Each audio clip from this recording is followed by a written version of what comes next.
मेरी शादी 5 लड़कों से हो गई। वो शरीर में हट्टे कट्टे और मैं बिल्कुल दुबली पतली। उन सबको कैसे झेलती। जैसे ही सुहागरात का टाइम आया तो वो 5 लोग बारी बारी से मेरे साथ सुहागरात मनाने लगे। उसके बाद जो हुआ उससे तो मेरे पैरों तले जमीन खिसक गई। मैं ऐसे खानदान में पैदा हुई थी जहां सभी भाइयों की दुल्हन एक ही लड़की बनती थी। मेरी माँ भी मेरे पापा और ताऊजी और चाचा जी की एक ही पत्नी थी। मैं 15 साल की थी और मुझसे बड़े मेरे 4 भाई थे। घर में शादी का माहौल था क्योंकि मेरे चारों भाइयों की शादी थी। भाभी सिर्फ एक थी, तभी मुझे उसके बारे में कुछ खबर नहीं थी। मैं बिल्कुल अनजान थी, मुझे नहीं पता था कि ऐसे भी कोई रिवाज होता है। मैं तो इस खुशी में झूम रही थी कि घर में मेरी 4 भाभियां आएंगी। लेकिन भैया की शादी के बाद जब दुल्हन का गृह प्रवेश किया जा रहा था तो मेरे चारों दूल्हे भाइयों के साथ केवल एक ही दुल्हन थी। सब लोग बहुत खुश थे कि घर में बहू आ गई है, पर मैं सिर्फ इसी सोच में थी कि आखिर मेरी 3 भाभियां कहाँ है। खैर, मैं इस सब को भूल गई और नाचने में लग गई। कुछ दिन यूं ही निकलते गए। मैं रोज देखती कि मेरी भाभी के पास सभी भाई जाते हैं। पढ़ाई लिखाई उससे समय नहीं होता था और अगर थोड़ी बहुत होती तो सिर्फ लड़कों के लिए। लड़कियों को पढ़ाई नहीं करने दी जाती थी। कुछ दिन बाद मेरी सहेली की बहन की शादी थी। उसके पिताजी और मेरे पिताजी अच्छे दोस्त थे, इसलिए उनकी शादी में हमारे पूरे परिवार को बुलाया गया था। सब लोगों के साथ मैं भी वहां गई। जब उनके यहाँ बारात आई तो 3 दूल्हे थे और मैं फिर सोचने लगी कि उनके यहाँ तो सिर्फ एक लड़की की है शादी, तो फिर दूल्हे 3 कैसे हैं। खैर, उनकी शादी के बाद मैं घर पर आई। जब माँ को सारा काम करके खाली बैठा देखा तो मैंने माँ से पूछ लिया कि आखिर यह क्या है, एक लड़की के इतने सारे दूल्हे कैसे हो सकते हैं। तभी मेरी माँ ने मुझे प्यार से समझाया कि बेटी, हमारे समाज की यह प्रथा है जिसमें यहाँ लड़की का रिश्ता तय किया जाता है। वह जितने भी भाई होते हैं उन सबसे शादी होती है। मैंने माँ से पूछा कि इतने सारे लड़कों को एक अकेली लड़की कैसे संभाल पाती है। तभी माँ ने कहा, बेटा, अब जैसे भी हो यह सब तो करना ही पड़ता है। अब लड़की की किस्मत बता सकती है कि उसके कितने लड़कों के साथ शादी हो सकती है। मेरी ज्यादा कुछ समझ में नहीं आ रहा था तो मैं वहां से उठकर चली गई। कुछ दिन बाद जब मैं 18 साल की हुई तो घर में मेरी शादी की बात चलने लगी। भाई और पापा ने मेरे लिए रिश्ता ढूंढना शुरू कर दिया। मैं बिल्कुल भी खुश नहीं थी शादी करवाने के लिए क्योंकि मेरे दिल इसलिए घबरा रहा था कि पता नहीं कितने लड़कों से मेरी शादी होगी और उसके बाद मैं अब उन सबको कैसे संभालूंगी। लेकिन मेरी कहाँ चलने वाली थी। आखिर होना तो वही था जो घर के बड़े चाहते थे। खैर, दूसरे दिन मैं अपनी माँ के साथ बैठी थी, तभी मेरे सबसे बड़े भाई आए और कहने लगे, सीता का रिश्ता तय कर दिया है। बहुत अच्छा खानदान है, लड़के 5 भाई हैं। यह सुनते ही मेरे पैरों तले से जमीन खिसक गई। 5 लड़कों को मैं कैसे संभाल पाऊंगी, बस यही सोच मुझे खाए जा रही थी। मैं बार बार इस समाज के इस गलत रिवाज के बारे में सोच रही थी। हम लड़कियों का ख्याल जरा भी नहीं था किसी को। मैंने कई प्रयास किए, किसी भी तरह यह शादी न हो पाए, लेकिन शायद किस्मत में भी यही लिखा था। मैंने अपनी माँ और भाभी से इस बारे में बात की, लेकिन उन्होंने भी मुझे बोल दिया कि तुम्हें अब इसे स्वीकार करना पड़ेगा। मेरी माँ कहने लगी कि मैं और तुम्हारी भाभी भी तो यह सब खेल रहे हैं। शुरू में तुम्हें तकलीफ होगी, लेकिन बाद में तुम अपने आप सहन करना सीख जाओगी। मैं दुखी मन से वहां से चली आई। अब जैसे जैसे शादी के दिन नजदीक आ रहे थे, मैं गहरी चिंता में डूबी जा रही थी। आखिर वह दिन आ ही गया जिस दिन का हर लड़की को इंतजार रहता है। लेकिन मैं इस दिन को नहीं चाहती थी, क्योंकि मैंने शुरू से ही किसी एक का ही सपना देखा था, ना कि 5 का। सब लोग अपने अपने काम में लग चुके थे। कोई तैयार हो रहा था तो कोई बारात के स्वागत की तैयारी में लगा हुआ था। मुझे भी तैयार किया गया। रंग गोरा होने की वजह से मैं सबसे सुंदर थी। दुल्हन के जोड़े में भी मैं बहुत सुंदर दिख रही थी, लेकिन मुझे अपनी सुंदरता नहीं दिखाई दे रही थी। मुझे सिर्फ यह चिंता सताए जा रही थी कि आखिर कैसे होगा। तब फिर मेरी इसी सोच में डूबे माँ को अचानक कुछ लड़कियों के शोर ने बाहर निकाल दिया, जो कह रही थी कि बारात आ गई है। तभी बैंड बाजा के साथ बारात में हमारे घर पर दस्तक दी। खाना पीना करने के बाद मुझे मंडप पर ले जाया गया। वहां 5 दूल्हे बैठे थे। मेरा दिल धड़कना बंद हो गया था, लेकिन मैं अपनी मजबूरी के आगे कुछ नहीं कर सकती थी। तभी उन 5 ने बारी बारी से मेरी मांग में सिंदूर लगाया और एक बड़ा सा मंगलसूत्र एक साथ मेरे गले में पहनाया। फिर फेरों के लिए उन 5 के साथ मेरा पल्लू बांध दिया गया और फेरे करवा दिए गए। फिर हमारी शादी पूरी हो गई। मुझे अपने कमरे में ले जाया गया, जहां कुछ महिलाओं के साथ मेरी भाभी और मेरी माँ थी। उन्होंने मुझे कहा कि देखो बेटी, अब से उन 5 के साथ ही तुम्हारा संसार है। तुम कभी भी उन लोगों को निराश मत करना, कभी उनकी सेवा में कोई कमी न रखना, हम सबकी हमेशा लाज रखना। उनकी यह सब बातें मुझे अंदर से झकझोर रही थी। मैं चाहकर भी अपने ससुराल नहीं जाना चाहती थी, लेकिन मैं इस प्रथा के अंजीर में इस कदर जकड़ी हुई थी कि क्या कर दे, अपने आप को आजाद नहीं करवा सकती थी। खैर, विदाई का समय हो चुका था। सब लोगों ने मिलकर मुझे विदा किया। मैं अपने ससुराल के लिए निकल गई। ससुराल पहुंचने पर सब लोगों ने रस्में पूरी की और मुझे खाना खिलाया। इतनी सुंदर बहू पाकर मेरे सास ससुर बहुत खुश थे। जो लोग भी आए हुए थे सब लोग मेरे ही चर्चे कर रहे थे, लेकिन उन लोगों की तारीफ का मुझ पर कोई खास असर नहीं पड़ रहा था जो मेरी चिंता दूर कर दे। अब रात हो चुकी थी। फूलों से सजी और इत्र की खुशबू से भरे कमरे में मुझे ले जाया गया और मुझे घूंघट निकलवा कर वहां बैठा दिया गया। फिर कुछ देर बाद मेरे सबसे बड़े पति आए। उन्होंने मेरे साथ सुहागरात मनाई और चले गए। मैं दर्द से कराह रही थी, लेकिन फिर भी मैं खुद को संभाला और अपने कपड़े सही किए। फिर से स्टेज पर बैठकर इंतजार करने लगी। फिर मेरा दूसरा पति कमरे में आया।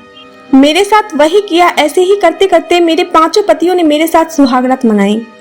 सुबह फिर उठकर मुझे घर के काम में लगा दिया गया। दर्द के कारण मुझे ठीक से चला भी नहीं जा रहा था, लेकिन मैं आखिर कर भी क्या सकती थी। ऐसे रोज रोज होता रहा।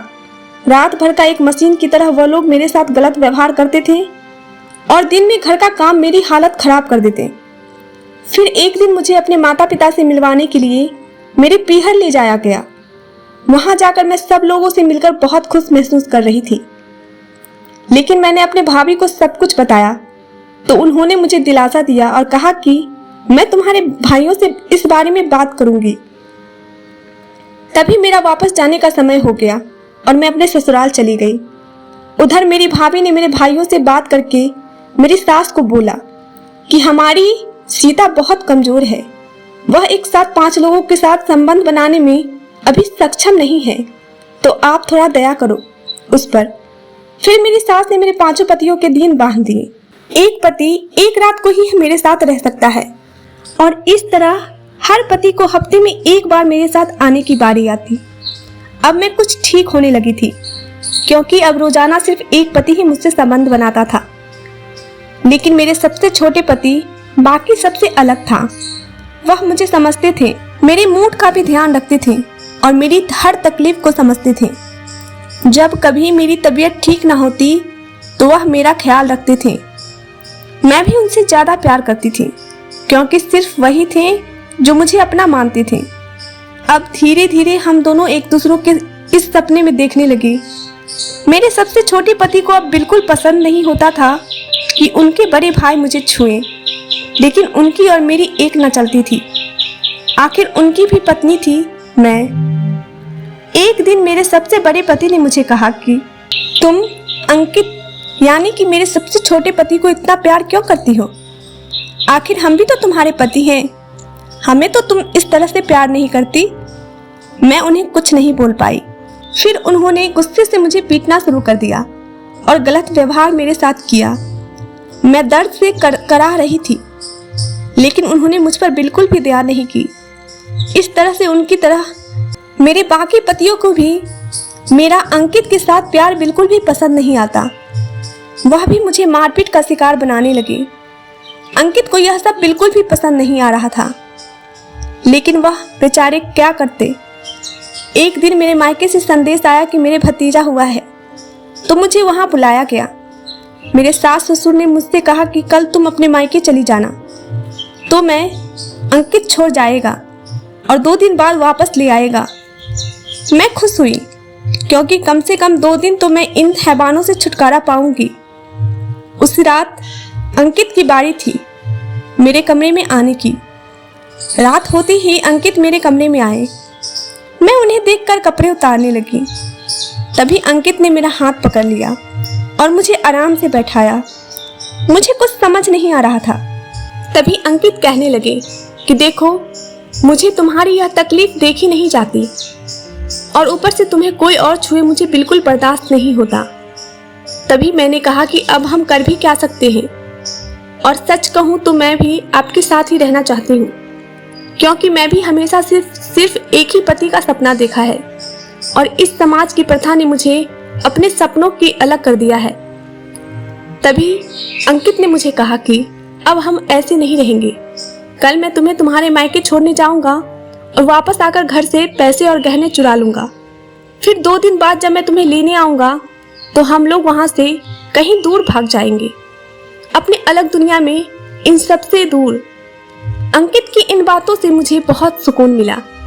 अब मुझे एक उम्मीद जगी कि शायद अब मुझे ऐसे अत्याचार नहीं सहने पड़ेंगे। दूसरे दिन मैं अपने कपड़े डालकर पीहर के लिए अंकित के साथ निकल पड़ी। तभी अंकित के किसी दोस्त की दुर्घटना घटी तो अंकित को वहां से जाना पड़ा। तभी अंकित ने मुझे मेरे पीहर जाने वाली बस पर बैठा दिया और खुद अपने दोस्त के पास चले गए। सब प्लान के मुताबिक हो रहा था। शाम का समय हुआ। मेरे ससुर के पास मेरे पिताजी का कॉल आया, तो उन्होंने कहा कि क्या हुआ जी, आपने आज सीता को क्यों नहीं भेजा? तभी मेरे ससुर ने कहा कि यह क्या बात कर रहे हैं आप? सीता को तो सुबह ही बस में बैठा दिया गया था। फिर अंकित के आने के बाद मेरे ससुर ने अंकित से कहा कि सीता अभी तक अपने घर नहीं पहुंची है, क्या तुमने उसे सही बस में नहीं बैठाया था? तभी अंकित ने कहा कि नहीं, मैं तो उसे अच्छी तरह से बैठा कर आया था। अब अंकित भी बहुत घबरा गए कि आखिर सीता गई कहाँ। मेरे मायके वाले भी आ गए थे। दूसरा दिन हो गया था, लेकिन अभी तक मेरे बारे में कोई भी खबर नहीं आई थी। सबसे ज्यादा अंकित दुखी थे कि आखिर मैं कहाँ गई। 2 दिन बाद वह मेरे साथ अपनी दुनिया बसाने वाले थे, लेकिन उससे पहले कि यह दुर्घटना हो गई थी। मेरी कोई खबर न लगने पर सब लोगों ने पुलिस को खबर करने की सोची और थाने में जाकर रिपोर्ट दर्ज करवा दी। पुलिस अपनी छानबीन में लग गई। तभी सीता की बॉडी उन्हें सड़क के दूसरे किनारे पर मिली। पत्थर से वार किया हुआ था, जिसकी वजह से सीता की पूरी बॉडी कुचली हुई थी। सब लोगों ने सीता की बॉडी उसके कपड़े और हाथ पर बने टैटू से पहचान लिया और अंतिम संस्कार कर दिया गया। अब सवाल था कि आखिर सीता को मारा किसने? जब सीता गई थी तो उसके गले में कई तरह के जेवर पहने हुए थे जो लाश पर नहीं थी। सब लोगों ने इसे लूट के करने का इरादा समझ लिया। कुछ दिन तक तो पुलिस ने छानबीन की, लेकिन अपराधी नहीं मिला। फिर बाद में इस घटना को भुला दिया गया। सब लोग भी भूल चुके थे लेकिन सीता को भुलाना अंकित के लिए मुश्किल था। वह सीता की याद में दिन रात रोता रहता। एक रात अंकित अपने कमरे में सो रहा था, तभी उसे खटाखट की आवाज सुनाई दी। अंकित ने अपने कमरे का दरवाजा खोला और घर की पिछली तरफ गया, जहां पर से आवाज आ रही थी। फिर उसने देखा कि सीता के ससुर जमीन को खोदकर कुछ निकाल रहे थे। फिर उन्होंने जमीन से कुछ गहने निकाले। मैं देखकर चकरा गया जब मैंने देखा कि वह वही जेवर थे जो उस दिन सीता पहनकर घर गई थी। अंकित को सारा माजरा समझ में आ गया था, लेकिन वह यह सोचकर दुखी भी हो रहा था कि उसके पिताजी ऐसा कैसे कर सकते हैं। अंकित ने दूसरे दिन पुलिस को बुलवाया और सारी बातें को बता दी। सीता के ससुर अंकित को गुस्से से देख रहे थे, लेकिन फिर पुलिस के डर से उन्होंने सब कुछ उगल दिया। उन्होंने कहा कि मैं अंकित और सीता की सारी बातें सुन ली थी कि यह लोग 2 दिन के बाद भाग जाएंगे। तब मेरे 4 बेटों का क्या होगा और हमारी बिरादरी में क्या इज्जत रहेगी। इसी डर से सीता का पीछा करने लगा दिया और कुछ मेरे आदमियों की मदद से सीता को मरवा दिया ताकि वह अंकित के साथ भाग ना पाए। और मैं गहने निकाल लिए ताकि लोगों को लूटपाट का मामला लगे और हमारे गहने भी बच जाएं। पुलिस अब सीता के ससुर को गिरफ्तार कर चुकी थी। अंकित की आंखों से आंसू नहीं रुक रहे थे कि यह कैसी प्रथा है जिसकी वजह से लड़कियों को इतना तकलीफ झेलनी पड़ती है, और अगर वह खुलकर जीना चाहे तो उन्हें जान से मार दिया जाता है। अंकित आप अपनी पूरी जिंदगी सीता की यादों को समर्पित कर चुका है। यह एक काल्पनिक कहानी है, इसका हमारी जिंदगी में होने वाली किसी भी चीज से कोई ताल्लुक नहीं है। दोस्तों, उम्मीद करती हूँ आज की कहानी आपको पसंद आई होगी। कहानी पसंद आई है तो वीडियो को लाइक करें और चैनल पर नए हैं तो चैनल को सब्सक्राइब करें। धन्यवाद दोस्तों।